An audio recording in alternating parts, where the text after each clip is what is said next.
Nobita एक बहुत अच्छा एग्जाम्पल है बच्चों के लिए और हर उस व्यक्ति के लिए जो कि बिगनर है। नोबिता की स्टोरी हमें बताती है कि किस तरह एक नो टैलेंटेड वाला डिप्रेस्ड वीक आलसी बच्चा भी लाइफ में सब कुछ अचीव कर सकता है और एक्चुअल सक्सेस पा सकता है। आप लोगों ने नोबिता का लास्ट एपिसोड तो देखा होगा, पर क्या आपने कभी ये सोचा है कि वो क्या एक चीज थी जिसने एक इडियट से नोबिता को एक इंटेलिजेंट नोबिता बना दिया। लगभग हर एक बच्चे को डोरेमोन पसंद था और है, क्योंकि डोरेमोन सिर्फ एक कार्टून नहीं बल्कि इमोशंस था सबका। डोरेमोन शो एक सक्सेसफुल शो है और मैंने उसके बहुत सारे एपिसोड्स देखे हैं और मुझे वो सारे एपिसोड्स पसंद भी हैं। लेकिन डोरेमोन का लास्ट एपिसोड सारे एपिसोड के मुकाबले सबसे प्यारा एपिसोड था। डोरेमोन का last episode story turning episode था, क्योंकि यही वो एपिसोड है जो हमको बताता है कि क्यों और कैसे नोबिता जैसा आलसी वीक बच्चा भी एक इंटेलिजेंट और ग्रेट इंजीनियर बन गया। सो पहले डोरेमोन का लास्ट एपिसोड के बारे में बात कर लेते हैं एंड देन उस रीजन के बारे में बात करेंगे जिसने एक नॉर्मल नोबिता को एक इंटेलिजेंट नोबिता बना दिया।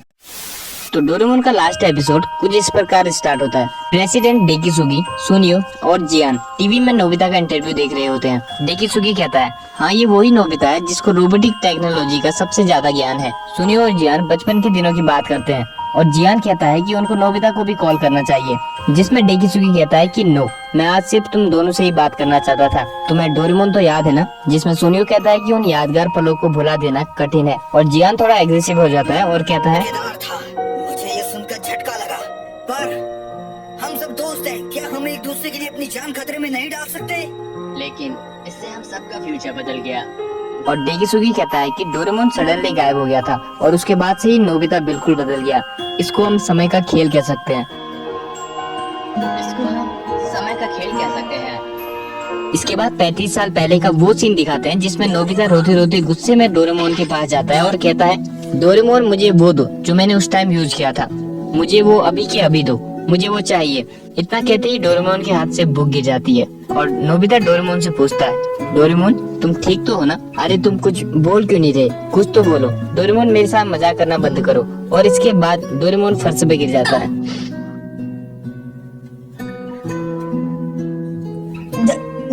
डोरेमोन। नोबिता डोरामी को कांटेक्ट करता है और उसको डोरेमोन के बारे में बताता है और डोरामी बताती है कि डोरेमोन की बैटरी खत्म हो गई है। तो नोबिता इसको सुन के थोड़ा रिलैक्स हो जाता है और कहता है, फिर ठीक है, चलो जल्दी से इसकी बैटरी बदल दो। डोरामी बताती है कि ये इतना आसान काम नहीं है।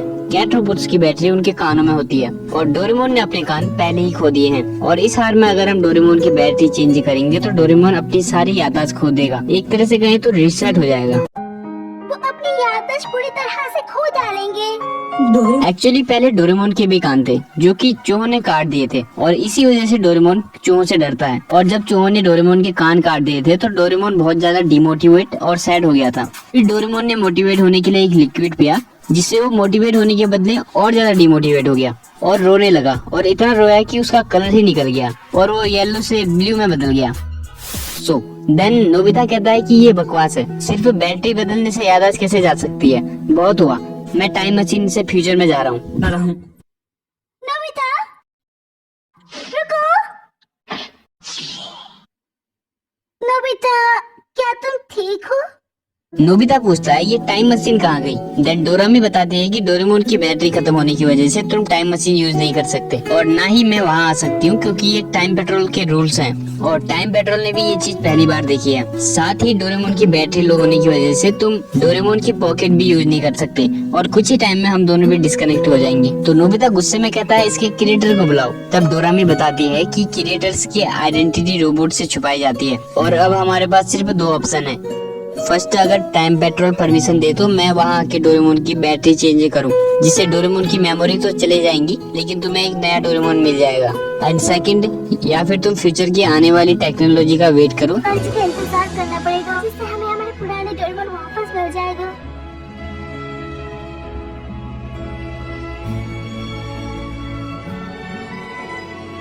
नोबिता की मॉम नोबिता और डोरेमोन को डिनर के लिए बुलाती है। डिनर तैयार है। वो दोनों कहाँ हैं? शायद उन दोनों ने फिर से झगड़ा किया, इसलिए किसी ने भी मेरी बात का जवाब नहीं दिया। वहाँ नोबिता अपने रूम में खूब रोता है और डोरेमोन के साथ अपनी पुरानी यादें दोहराता है। एक्चुअली यही वो टाइम था जब नोबिता अपने आप से कुछ वादा कर लेता है। डोरेमोन, क्या तुम्हें वो दिन याद है जब हम पहली बार मिले थे? वो न्यू ईयर का दिन था। मैं चौंक गया था क्योंकि तुमने कहा था तुम रकून डॉग नहीं हो और हम बहुत जगह घूमे भी थे, है ना? फ्यूचर पास्ट और कई रहस्यमय जगह है। और हमने कई बार बहुत पंगे लिए हैं। डोरेमोन, जब तुम्हें कुछ समझ नहीं आता तब तुम लल्लू दिखते हो, जब लोग मेरा मजाक उड़ाते हैं तब तुम हमेशा मेरी मदद करते हो। मैंने कभी ढंग से शुक्रिया भी नहीं कहा, पर तुम्हें पता है कि मैं बहुत खुश होता हूँ, है ना? और हम बहुत लड़ते भी थे, पर फिर भी इतना सब कुछ होने के बाद हम वापस दोस्त बन जाते थे। और कुछ तो बोलो डोरेमोन। डोरेमोन,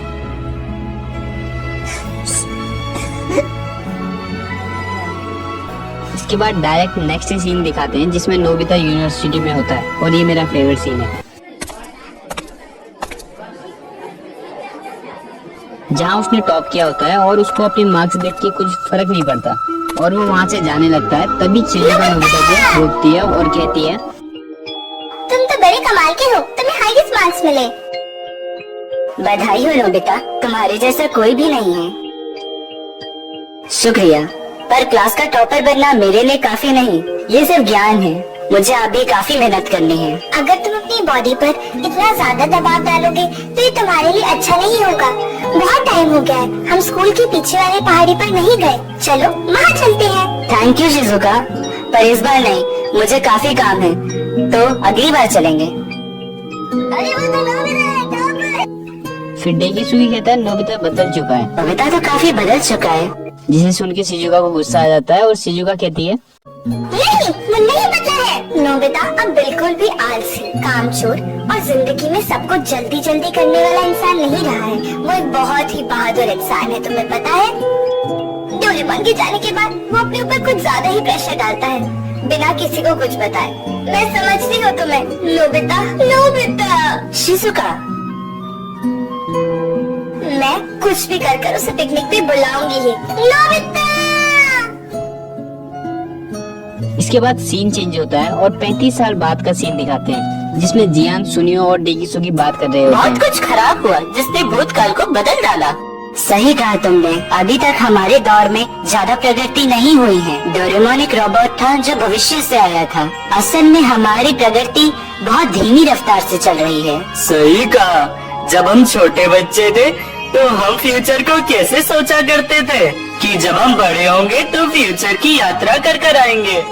सही कहा, सब कुछ एक झटके में मेन रोबोट के द्वारा खाना तैयार हो जाना। सही कहा, मैं भी ऐसा ही सोचता था, पर अफसोस की बात है कि भविष्य में ऐसा कुछ भी नहीं हुआ और ना ही हम उतने मजे कर पाए जितना हम डोरेमोन के रहते अपनी छुट्टियों में करा करते थे। आज की रात एक बहुत बड़ी इन्वेंशन ने जन्म लिया है जो हमारी प्रगति में बदलाव लाएगी, और वो सब एक इंजीनियर की बदौलत हो पाया है, क्योंकि भूतकाल ने हमारे भविष्य को बदल दिया। नई प्रगति का जन्म और उसका विकास अब बंद हो चुका है। क्या तुम हमसे उस बारे में बात कर रहे हो? तुम उस इंजीनियर के बारे में बात कर रहे हो ना? सिर्फ एक ही, अपने बचपन से ही वो कमाल का था और अब मैं समझ चुका हूँ कि वो बिल्कुल नहीं बदला। मैं जानता हूँ ये एक विरोधाभास है, पर असल में 35 साल से जिस चीज का सिर्फ एक सपना था वो आज उसकी वजह से सच होगा। देन फाइनल सीन आता है जिसमें नोबिता शिजुका को अपनी लैब में बुलाता है। शिजुका, इधर आओ। तुमने कहा था ना कि ये जगह बहुत ही खतरनाक है और मुझे इसके अंदर नहीं आना चाहिए। एंड जब शिजुका अंदर जाती है तो वो इमोशनल हो जाती है डोरेमोन को देख के। दरअसल शिजुका को भी पता नहीं था कि नोबिता डोरेमोन के ऊपर काम कर रहा है।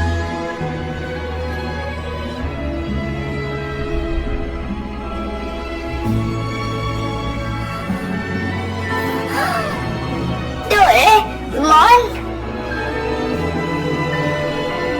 मैं स्विच को ऑन करने जा रहा हूँ, ठीक है?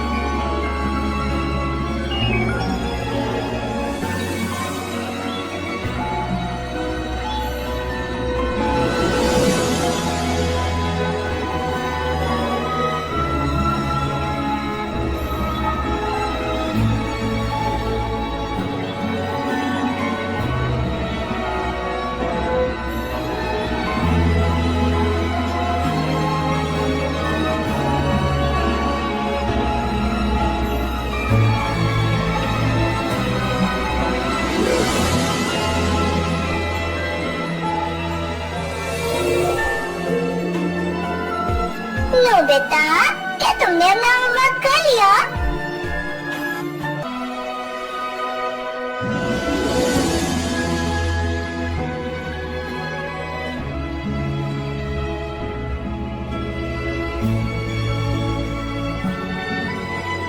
व्हाट अ ब्यूटीफुल स्टोरी, है ना? इस एपिसोड को कितने बार भी देखो मन नहीं भरता, बस मोटिवेशन ही मिलता है। तो अब सोचो वो क्या चीज थी जिसने एक lazy, no disciplined and weak Nobita को एक अलग ही जीनियस नोबिता बना दिया। मैं बताता हूँ, वो चीज थी पर्पस, यानी उद्देश्य। पर्पस एक ऐसी चीज है जो तुमको काम करने में मजबूर कर देती है, फिर चाहे तुम कितने भी खुश क्यों ना हो, कितने भी दुखी क्यों ना हो, कितने भी थके क्यों ना हो। जैसे ही तुमको अपना पर्पस याद आता है तुम उसको पूरा करने में लग जाते हो। तुम चाहे किसी का भी एग्जाम्पल ले लो, इलॉन मस्क, स्टीव जॉब्स या फिर अपने इंडिया के राजेश अग्रवाल, कोई भी, सबके पास अपना पर्पस था जिसको पूरा करने के लिए उन्होंने वो सब कुछ किया जो वो कर सकते थे। लाइफ में पर्पस होना इसलिए भी जरूरी है ताकि आपकी लाइफ कभी बोरिंग ना हो, हमेशा उत्साह से भरे रहे। पर्पस आपकी लाइफ में एक टेस्ट लेके आता है जो कि आपको पैसे से, घर से, गाड़ी से नहीं मिलेगा। जिस दिन डोरेमोन की बैटरी खत्म हो गई थी उस दिन नोबिता खूब रोया था और अपने पुराने दिनों को याद करने लगा था। और उसी रात नोबिता ने डिसाइड किया था कि वो डोरेमोन को ठीक करके रहेगा। उसी दिन नोबिता को उसका पर्पस मिल गया था और वो पर्पस इतना स्ट्रॉन्ग था कि उसके सारे डिस्ट्रैक्शन हट गए और वो अकेला लड़ने के लिए तैयार हो गया। इवन तब उसको ना ही अपने ज्यादा मार्क्स आने की खुशी थी और ना ही डे की सुबह से कोई जलन। नोबिता को बस नॉलेज से मतलब था जिसके दम पे वो डोरेमोन को ठीक कर सके, जो कि उसने किया भी। भले ही ये सिर्फ एक कार्टून शो है लेकिन ये हमें बहुत बड़ा लेसन देता है।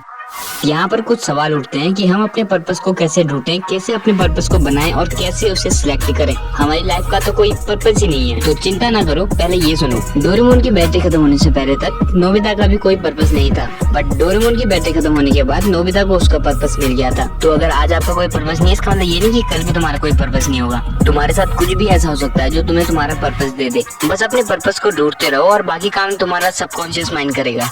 बट मेक श्योर कि तुम्हारा पर्पस सेल्फिश ना हो बल्कि सोसाइटी के बेनिफिट के लिए भी हो। लेकिन जब तक पर्पस ना मिले तब तक क्या करें? तब तक अपने आप को अपग्रेड करो, अपने बेस्ट वर्जन बनने की कोशिश करो और जब तक पर्पस ना मिले इसी को अपना पर्पस बना लो, यानी self mastery. Be the best version of yourself.